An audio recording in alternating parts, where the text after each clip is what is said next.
Patutunayan ng ebidensya na pinatay ni Corey Ritchens si Eric para sa kanyang pera at para makapagsimula ng panibagong buhay.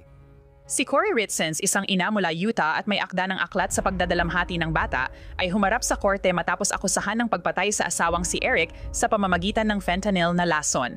Sinabi ni Corey na hindi niya ginawa ang krimeng iyon. Patukluan ang mga pagkakataon sa kasong ito na tatalakayin ng Estado ang mga katotohanan kasama ang ilang mga saksi at ipapakita nila sa inyo ang mga saksi. Gagamitin ko rin ang parehong katotohanan at saksi para ipakita sa inyo ang isang balo. Sa unang pagkakataon, makikita natin ang reaction ni Corey Ritchens matapos niyang sabihin na natagpuan niyang patay si Eric. Anong nangyari ngayon?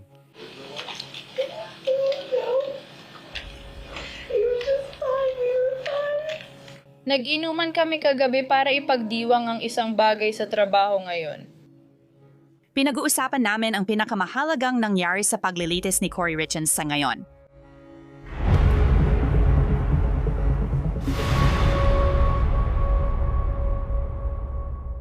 Ako si Anjanette Levi at ito ang Crime Fix. Halos 4 na taon na mula nang pumanaw si Eric Ritchens sa kanilang bahay sa Summit County, Utah. Nakakagulat iyon. Si Eric ay isang 39 anyos na lalaki, asawa at ama, at siya ay namatay sa gitna ng gabi habang natutulog.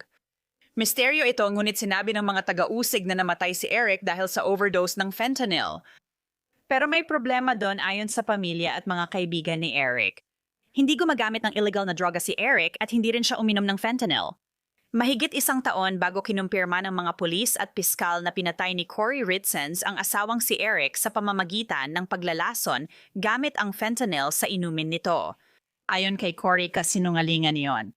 Bilang background, sumikat ang kaso ni Corey dahil sa kabalintunaan nito. 1 taon matapos mamatay si Eric, naglabas si Corey ng librong pambata na "Kasama mo ba ako?" para tulungan ang kanyang mga anak sa pagdadalamhati. 2 buwan matapos, kinasuhan siya ng pagpatay sa ama ng kanyang mga anak sa pamamagitan ng paglalason sa Moscow Mule. Simula noon, si Corey Ritchens at ang kanyang legal team ay mainit na nakikipaglaban sa korte kontra sa mga taga-usig. Sabi ng taga-usig, sinubukan ni Corey lasunin si Eric wala pang 1 buwan bago siya namatay noong araw ng mga puso 2022.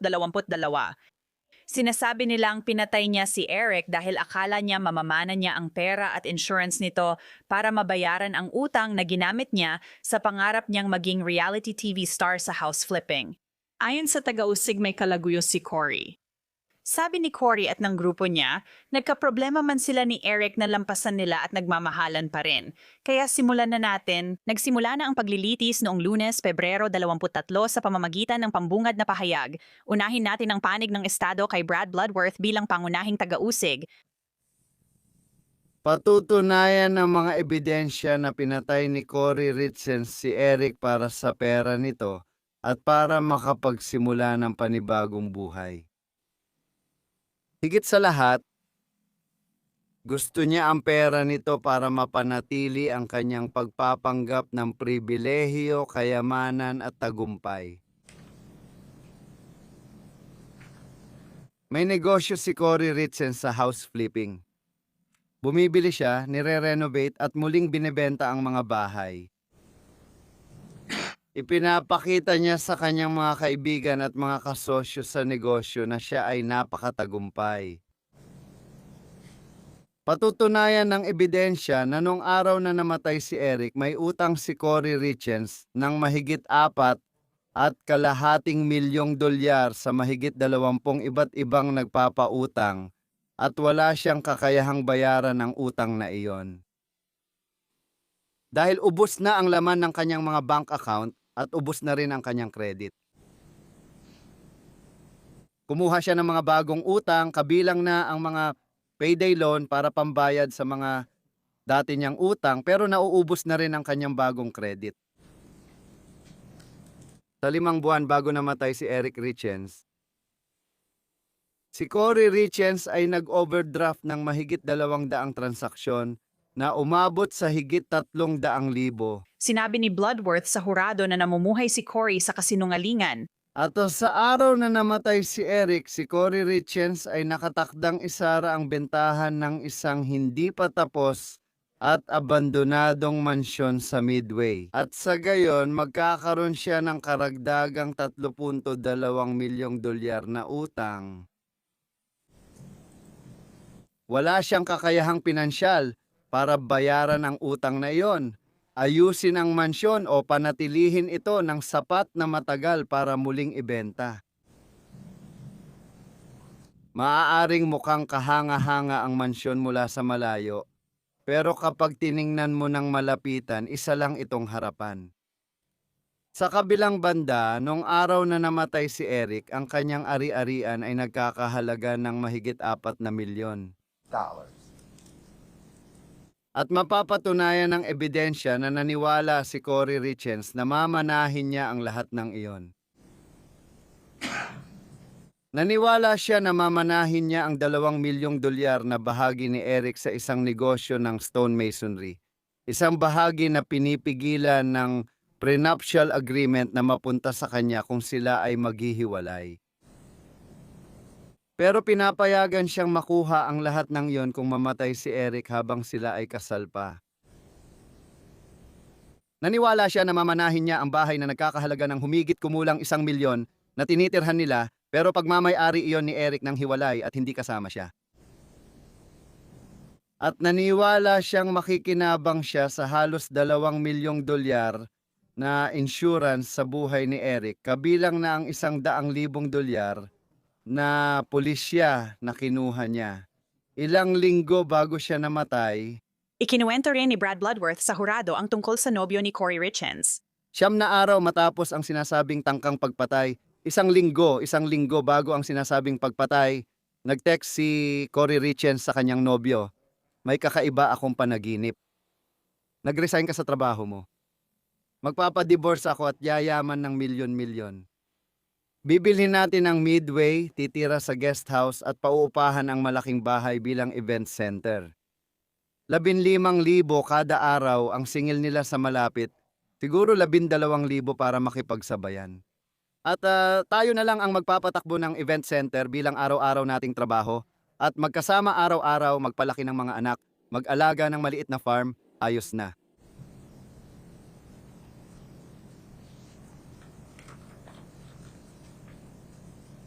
Mahigit 2 linggo lang matapos ang pagkamatay ni Eric Richens, nag-text si Cory Richens sa kanyang boyfriend ng link sa lihim na St. Martin's Resort at Spa sa Caribbean at nagtanong, "Nandyan na ba tayo?"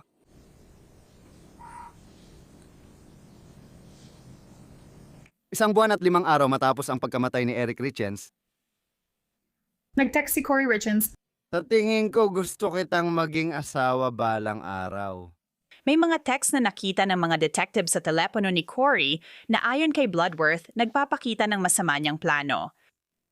May bago siyang telepono. At sa bagong teleponong iyon, may mga sumusunod na paghahanap sa internet. Kaya bang maibalik ng pulis ang naburang iPhone messages? Pwede mo bang mabura lahat ng laman ng lumang iPhone kahit wala ito sa'yo? Mababalik ba ang naburang text message sa iPhone? Paano tuluyang mabura ang lahat ng laman ng iPhone ng malayuan? Paano permanenteng mabura ang impormasyon mula sa isang iPhone ng malayuan?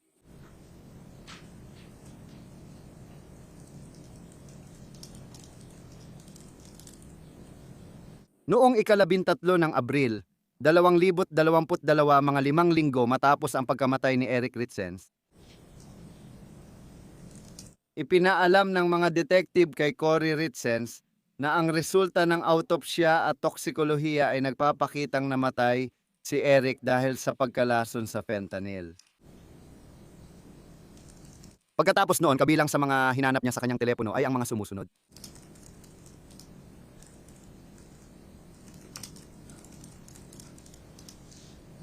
Kung may nalason.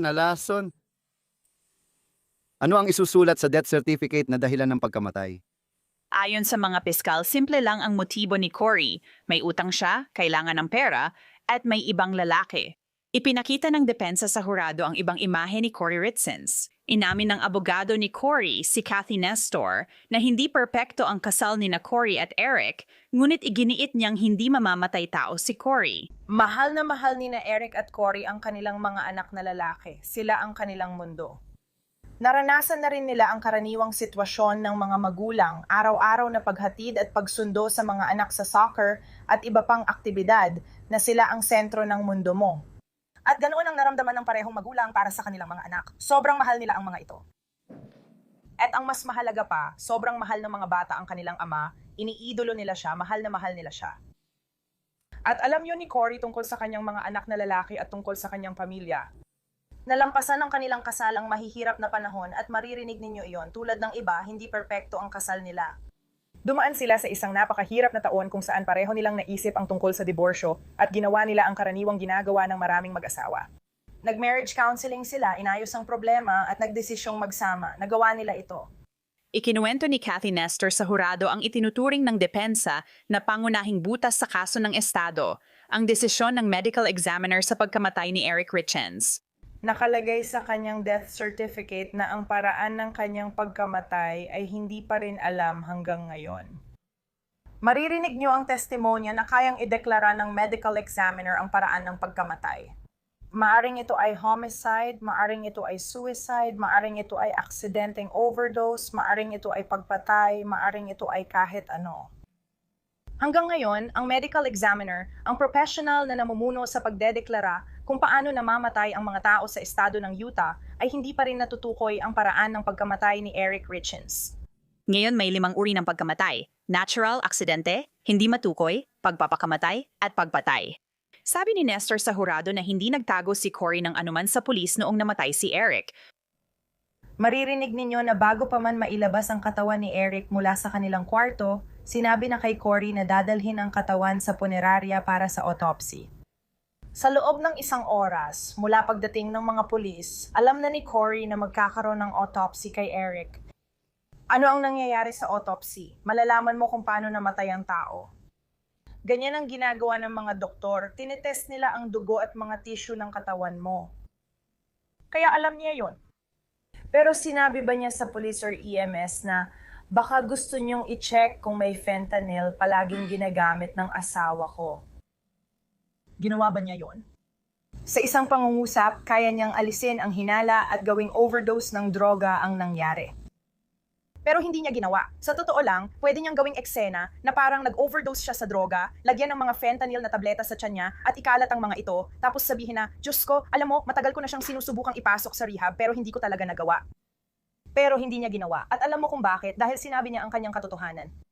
Paulit-ulit niyang sinabi ang totoo gaya ng sinabi niya sa 911 operator na narinig at maririnig mo rin sa paglilitis. Hindi ko alam kung ano ang nangyari. Ngayon, maririnig mo na ang pamilya ni Eric Richens ay talagang hindi matanggap yon. Kailangan nila ng masisisi sa pagkawala ng mahal nila sa buhay. Na hindi si Eric mismo. May mga pagkakataong tatalakayin ng estado ang mga katotohanan kasama ang ilang saksi at ipakikilala nila sa inyo ang mangkukulam. Kukunin ko ang parehong katotohanan at saksi at ipapakita ko sa inyo ang isang balo. Ngayon, hindi pa talaga natin narinig si Cory Richens maliban noong nagbigay siya ng panayam sa isang lokal na istasyon ng TV tungkol sa pagsusulat ng librong pambata tungkol sa pagdadalamhati. Pero ngayon, naririnig na natin siya dahil sa body-worn camera ng mga pulis na rumesponde sa bahay ng mga Richens noong gabing namatay si Eric. Sige, pwede mo bang i-play ulit ang video para sa akin? Sinabi ni Cory sa mga EMT na bukod sa hika, wala masyadong medical history si Eric. Sa tingin ko may Lyme disease siya. Ayos na ayos siya. Ano ang iniinom niya? Anong gamot ang iniinom niya? Pwede mo ba itong hanapin at sabihin sa amin? Salamat, oo. Paalam. Kita-kits guys. Paalam. Alam ko na ang oras. Sumuporta ba si Denise pagdating niya dito? 2 beses na niya ito naranasan. Nagulat ako, akala ko 40 ang sugar niya. Pwede bang may umakyat?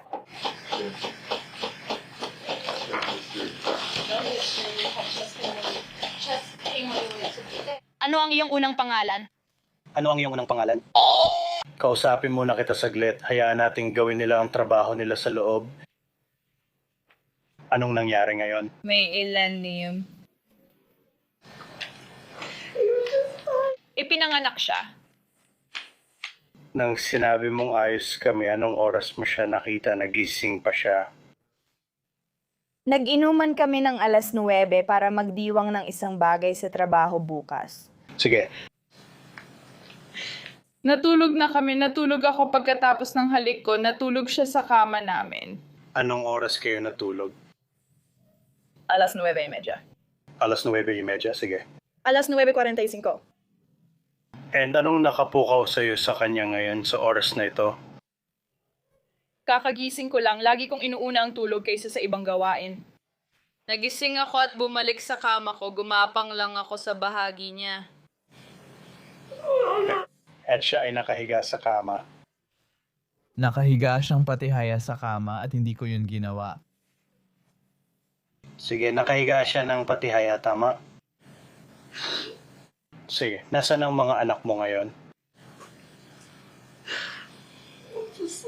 Sa kwartong yon, 2 gising at nakadikit ang tainga sa pinto. Nasaan yung 2 pang gising? Hindi, oy, bedroom. Nasaan yun? Sige. May kamag-anak ba tayong pwedeng tawagan ngayon? Oo, kailangan ko nang umalis. Alam ko, kailangan ko nang umalis. Kailangan ko talaga ang nanay ko. Sa tingin ko, ewan ko, baka gusto nilang magkasama kami. Sige. Oo, bibigyan kita ng telepono ngayon. Kailangan ko nang umalis. Natatakot ako. Okay lang siya, 'di ba? Kasi pumunta ako sa kama tapos bigla na lang akong Gumagawa sila ng paraan, ma'am. Heto, gamitin mo telepono ko.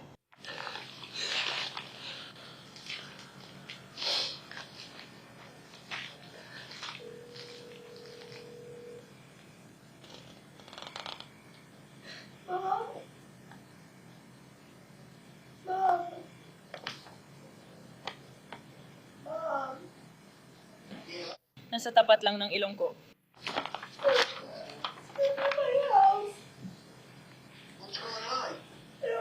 May mali kay Eric. Nandito siya sa loob. Hindi ko alam kung anong nangyayari. Hindi siya humihinga. Hindi ko alam. Eric, Nasaan siya?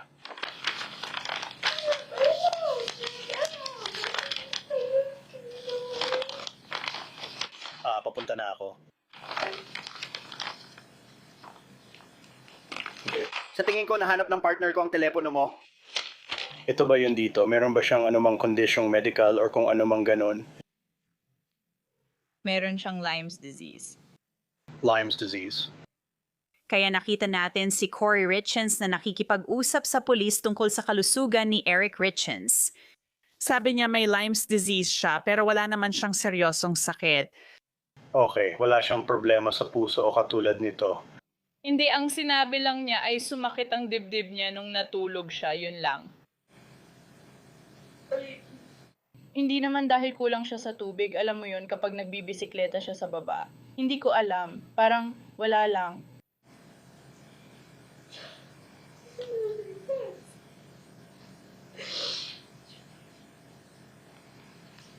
Akala ko sinabi lang niya na sobrang pagod siya kasi nagpa-allergy shot siya kahapon ng umaga. Sige. Pero ang anak ko ay sobrang pabigat. Ay, kailan mo siya nakita? Anong oras?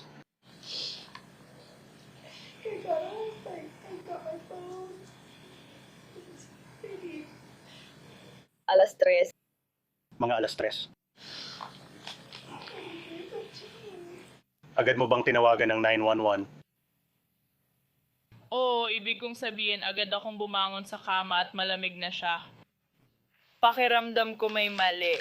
Hindi ko siya tinakpan ng kumot kasi akala ko matindi lang talaga, kaya yun lang ginawa ko. Iniwan ko muna ang sarili ko sandali at hindi naman ako... Hindi ako natataranta, kaya ako... Sige, Ayos lang at talagang naging masaya siya.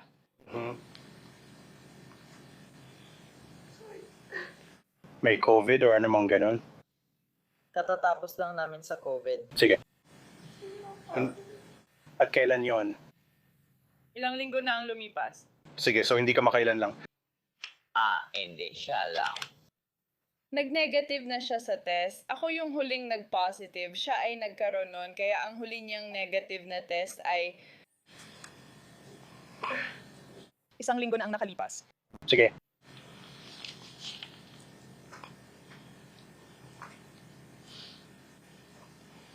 Hi ma'am, ano po ang pangalan ninyo?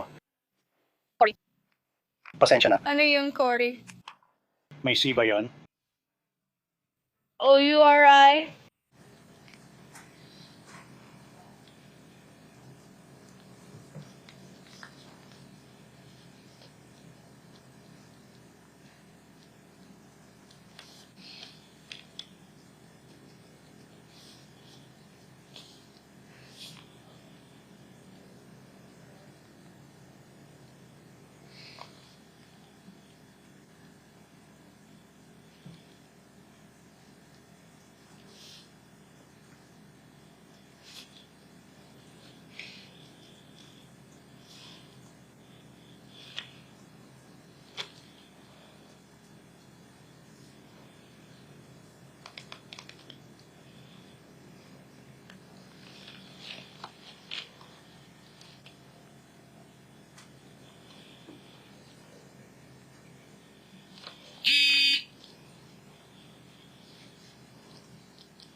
Dumarating ito bago matulog. Pero parang hindi mo naman ginawa. Parang gummy siya at parang THC gummy din.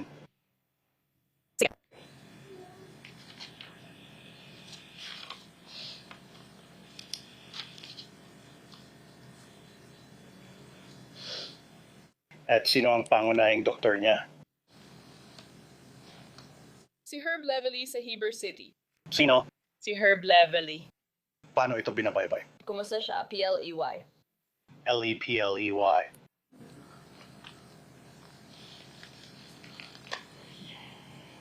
Kailan siya huling nakita? Physical exam lang. Parang Maayos naman ang lahat. Kailan yon? Baka 6 na buwan.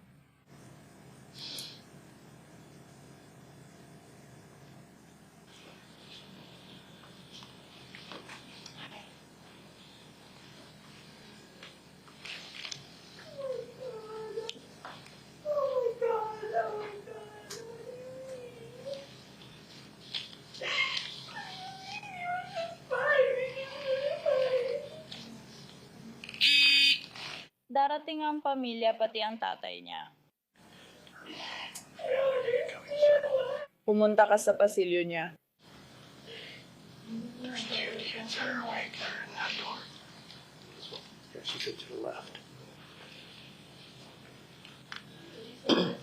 Oh, sa tingin ko yung master bedroom.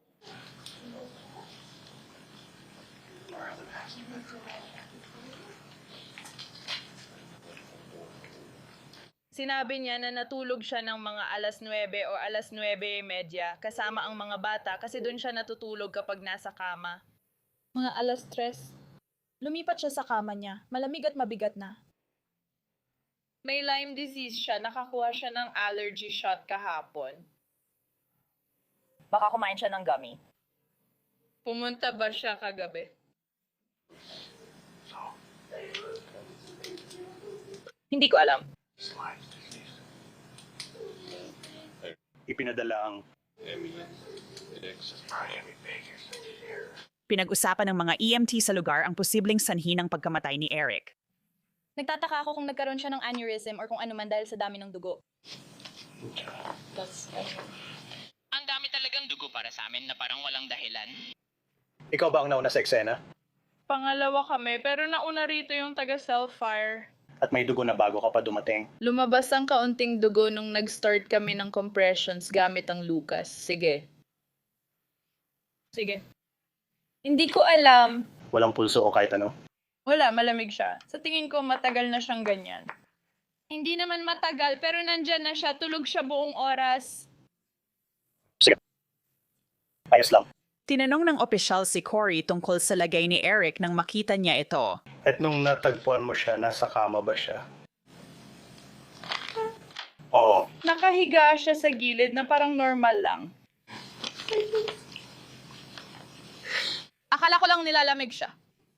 Malamig dun, kaya tinakpan ko siya ng kumot. Pero parang ang bigat ng katawan niya. Saan siya nakaharap? Doon ba siya nakaharap? Hindi, nakatihaya lang siya. Nakaharap lang pataas. Kaya nakahiga siya ng patihaya? Sige. At pagkatapos hinila mo ba siya pababa sa sahig? Oo, tama. Yung babae sa telepono, kaya hindi namin ginawa yun para kunin ang kumot. Hilayin ang kumot pababa sa sahig para magawa ko ang CPR. Ano ang huling natapos niyang edukasyon? Bachelor's degree po, sige. Mamatay na lang siya habang natutulog. Grabe naman ito. Meron ba siyang condition sa pag-iisip? Wala. Sige, paano naman? May kasaysayan ba ng pagpapakamatay? Wala. Nakita na ba siya ng doktor sa nakaraang 30 araw? Hindi.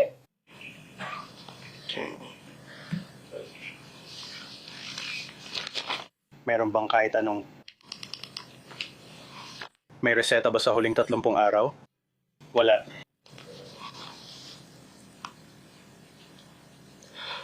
May kasaysayan ba siya ng pagkadulas or pagkahulog or anumang insidente? Wala. May kasaysayan ba ng pag-abuso sa iniresetang gamot? Wala. Ibig kong sabihin nung high school siya o... Sige. Nagpipil siya sa tingin ko.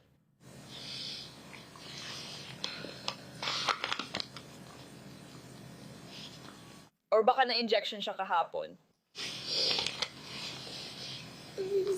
Gumaganda ang pakiramdam niya dahil doon.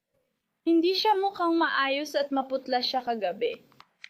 At tinanong lang niya kung ayos ka lang. Sabi ko, oo, pero sinabi mong sumasakit ang dibdib niya.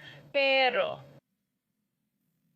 Meron ba siyang kasaysayan ng paggamit ng ipinagbabawal na gamot o kahit ano, wala. ipapaliwanag ko ang proseso ngayon. Sa palagay ko, nasa mabuting kalusugan siya at ang edad niya. Sige. Darating ang aming medico-legal at gagawin nila agad ang kanilang investigasyon. At pagkatapos ang aming detective din para masiguradong tama ang lahat ng documentation. Mula doon, ipapaliwanag nila kung ano ang susunod na mangyayari. Sa tingin ko, malaki ang posibilidad dahil wala siyang seryosong problema sa kalusugan at dahil na rin sa edad niya. Dadalhin nila ang katawan niya sa opisina ng medico-legal para lang masigurado na wala ng ibang dahilan. Sige. May tanong ka ba para sa akin ngayon? Wala. Nagpa-allergy shot siya kahapon. Oo, at yun ang sinasabi niya. Nang nandito ako. Anong klaseng allergy shots? Nagpapa-injection siya linggo-linggo. Uy, pare si Boy nagpapa-injection linggo-linggo. Parang pana-panahong allergy. Oo. Sige. Ilang minuto ang lumipas, dumating ang kapatid ni Eric Ritzens na si Katie. Kung aneurysm, hindi namin alam. Sobrang sama namin. Aneurysm or kung ano man aneurysm, may nangyari. Nilinis niya ang buhok ko. Nilinis niya, tutulong siya. Nasaan ang mga bata? Doon na ba ang pinakamasama, kuya? Hindi, wow. Tingnan ako. Cory? May paraan ba na mailipat natin ang mga bata sa itaas? Oh, Dahil magkakaroon ng maraming tao. Oo. sasabihin ko sa kanya, ay,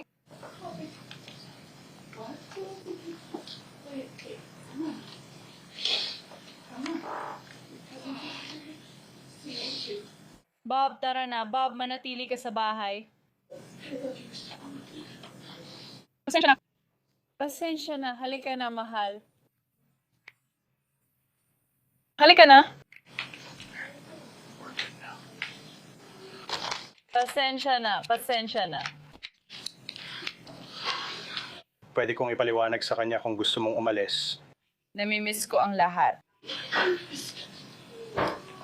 Ito ang isang gulong. Miss ko ang perfect turning at lahat. Pasensya na, ito ang pinakamalala sa ngayon. Pasensya na. Pasensya na.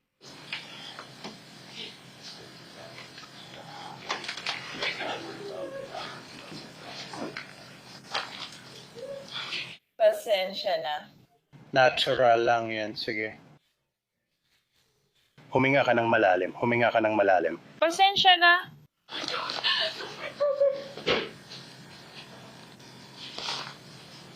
Pasensya na.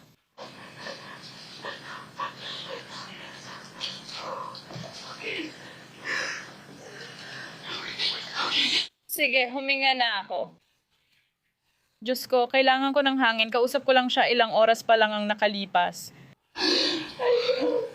Pupunta ako dito, Diyos ko. Kagigising lang niya pero di siya humihinga. Gagawin ko yan, natulog na ako. Binabangungot siya. Bumalik ako sa kwarto namin, humihinga siya. At tumagilid lang ako para humiga. At ang katawan niya sobrang lamig. Matagal kang nawala. Ang tanging information na alam ko mula sa mga medical staff na narito ay malamig siya sa balat, okay? At mukhang matagal na siyang walang malay. So, 9:30. Yun ang oras na pumasok ako sa kwarto kasama si Ash at alam mo, kaya maliban kung may nangyari, wala akong narinig o sumigaw. Wala siyang ininda, walang nangyari talaga. Diyos ko, hindi ito totoo. Walang nangyari. Wala akong narinig dahil nasa kabilang bahagi ako ng kwarto. Kung nasasaktan siya, bakit hindi siya sumigaw? Mukhang hindi naman siya nasasaktan. Alam ko, pero bakit mababaw ang tulog ko, maririnig ko kung may nangyari? Wala talaga akong narinig. At sinabi lang niya, Cory, na parang hindi ako nagising. Ayon sa depensa ni Cory Ritzens, ginawa siyang kontrabida ng pamilya ni Eric Ritzens mula umpisa, kaya pag-usapan natin ang pamilya niya. Nakita mo si Katie, kapatid ni Eric, sa body cam footage. Nagtestigo siya para sa prosekusyon. Kapag pumasok ka sa bahay, anong una mong napansin sa kanya? Kagaya ng sinabi ko sa'yo, madalas kaming magbakasyon bilang pamilya. Kasama namin si Cory sa mga bakasyon na yon. Pumasok ako, parang bigla akong bumungad sa pinto. At nakita ko si Cory na nakatayo sa kabilang bahagi ng hagdanan. Umiling lang siya sa akin. Pasensya na guys, pagtiyagaan niyo na muna ako, humihingi ako ng paumanhin. At alam ko nun din na wala na ang kapatid ko. At napaluhod ako sa sahig. Doon lang siya nanatili. Napansin ko na siya ay hindi tulad ng dati niyang ugali kapag kami ay nag-overnight. Ayos na ayos ang kanyang itsura. Nakamatching na parang pajama ang suot niya. Ayos na ayos ang kanyang buhok. Hindi siya umiiyak tulad ko, hindi siya hysterical. Nakatayo lang siya doon at umiling sa akin. Ikinuwento ni Katie kung paano biglang nagbago ang ugali ni Cory noong umagang namatay si Eric. Dumating ba ang panahon na kinakausap ni Cory Richard si Ashton doon at siya ay napatigil? Oo, si Brianne Sorensen na sa tingin ko ay fiancé ni Ronnie, ang fiancé ng kapatid ni Cory nung panahong iyon, sa tingin ko ay engaged na sila noon. Pumasok siya para kausapin si Cory. Talagang interesante kasi si Cory ay nagpapakalma noon pero bigla siyang tumigil at nag-focus kay Brie. Tawag nila sa kanya Brie. At nagsimulang magkwento si Brie tungkol sa closing ng Midway Mansion. Ano ang naging reaksyon ni Cory kay Brie? Cory, ay napaka-professional. Talagang sinasabi kay Brie kung ano ang dapat gawin. At napanganga ako sa gulat. Tiningnan ko si Cory at sinabi, hindi mo pwedeng sabihin sa akin na bibilhin mo ang Midway Mansion na yan ngayong kakamatay lang ng kapatid ko. And tiningnan niya ako parang wala lang at sinabi, oo syempre wala siyang kinalaman dito na ipadala na ang pera, negosyo ko na to. Gagawin ko. Nagpatuto rin ang ama ni Eric Richens na si Eugene Richens. Dumating ba ang oras nung madaling araw ng ika-4 ng Marso? 2022 na nakatanggap ka. Nang tawag sa telepono tungkol kay Eric? Oo, nakatanggap ako. Sino ang tumawag sa'yo? Si Cory ang tumawag. Ano ang sinabi niya sa'yo? Sinabi niyang wala nang hininga si Eric. Saan po kayo noon, sir, nang natanggap ninyo ang tawag na yon? Nasa bahay ako noon. Yun po ba ang rancho? Oo, Nasa Hennifer po ba yon? nandun nga. Ano ang ginawa mo pagkatapos? Pumunta ako doon ng mabilis hanggat maaari. Noong umagang yon, kung meron ang sinabi sa'yo ni Cory Richens?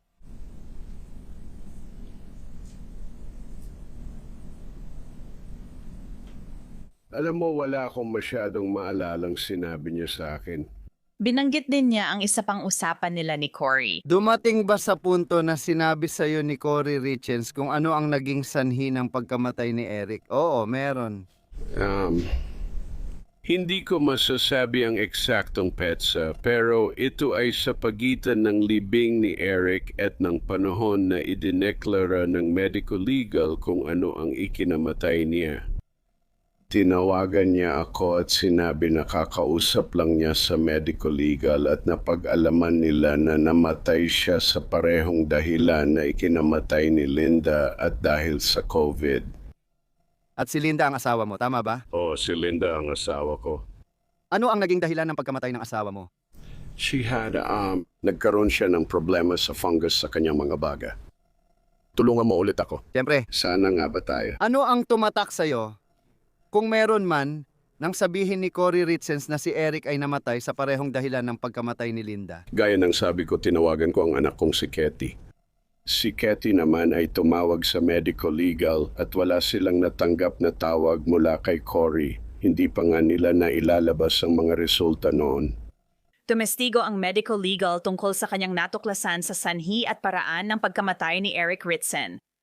Sige, ano po ang opinion ninyo tungkol sa sanhi ng pagkamatay? Ang opinion ko tungkol sa sanhi ng pagkamatay ay drug intoxication dahil sa fentanyl. Anong opinion ang napagdesisyonan mo tungkol sa paraan ng pagkamatay? Hindi matukoy. Okay, hindi. Pag-usapan natin, pero ang pagtukoy na yan ay ginagabayan ng isang batas. Totoo ba yon? Oo, may mga classification kami na hinati-hati ito at sa madaling salita, ito ay para sa layuning statistical. Hindi talaga ito ginawa para sa iba pang layunin per se. Kaya limitado kami sa natural aksidente, pagpatay. Wala talaga akong maisip ngayon. Pagpapakamatay at saka hindi matukoy. At dahil ongoing pa ang investigasyon nung ako'y nagretiro, naramdaman ko na ang hindi matukoy ang pinakaangkop na solusyon para matapos ko ang aking ulat bago ako magretiro. Narinig ng hurado ang testimonya ng crime scene technician tungkol sa pagproseso niya sa pinangyarihan. Particular na interesado ang depensa sa isang bote ng gamot para sa reseta ng opioid, hydrocodone. Kaya ano ang nangyari sa bote ng hydrocodone na isinama sa katawan ng namatay? Ayon sa protocol ng opisina ng medical examiner, kailangang itago iyon hanggang matapos sila. Ibig sabihin wala ka ng bote na yon? Hindi ko alam. Kaya ang meron ng tayo ay litrato ng bote na iyon. Tama.